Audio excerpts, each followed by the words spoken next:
নমস্কার বন্ধুরা, আজকে সকালটা অনেক সুন্দর, শীতও পড়ছে আস্তে আস্তে, আর মেঘ করে আছে আবহাওয়া, প্রকৃতি। আর আমাদের বাড়ির চারপাশটা তো এমনি অনেক সুন্দর, চারপাশে সবুজে ঘেরা আর মাঝখানে বাড়ি। তো আমার তো খুব ভালো লাগে গ্রামের এমন আবহাওয়া, খুবই সুন্দর।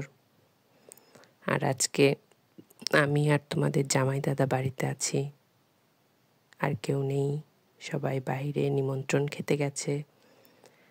তো আজকে তাই আমার ইচ্ছা হলো যে চুলাতে কিছু রান্না করব। চুলাতে রান্না করার যদিও তেমন অভ্যাস নেই, তারপরও ইচ্ছা হলো একটু করি। তো তোমরা কে কে চুলাতে রান্না করতে পারো আমাকে জানিও।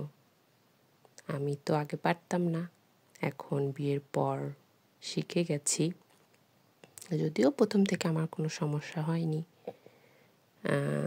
দেখি আজকে আমি কতটা পারি রান্না করতে।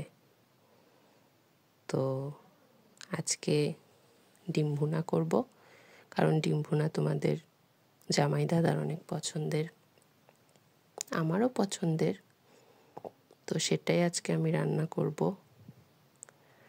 আমি আজকে শর্টেই রান্না করলাম,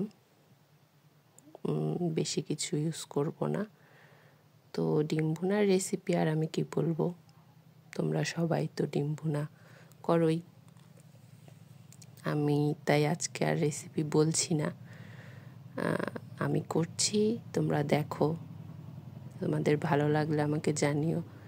আর ধনে পাতার ফ্লেভার তোমার খুব পছন্দের, সেই জন্য আমি ধনে পাতা আজকে একটু বেশি ইউজ করব, কারণ এই শীতের সময় ধনে পাতা, টমেটো এগুলো দিয়ে ডিম ভুনা খেতে অনেক মজা লাগে। যদিও আজকে টমেটো নেই, তাই শুধু ধনে পাতাটাই ইউজ করছি। আর আমার তো ডিম ভুনা খেতে খুবই ভালো লাগে, এই জন্য আজকে এটাই করছি আমাদের দুজনের জন্য। তো তোমরা আমাকে জানিও আমার রান্নাটা তোমাদের কেমন লাগলো, আর আমার বাড়িটা তোমাদের কেমন লাগলো। যদি ভালো লাগে আমি নেক্সটে আমার বাড়িটা তোমাদের দেখাবো, কারণ আমার তো এখানে খুবই ভালো লাগে, চারপাশে সারাক্ষণ পাখির ডাক। তো তোমরা ভালো থেকো, টাটা।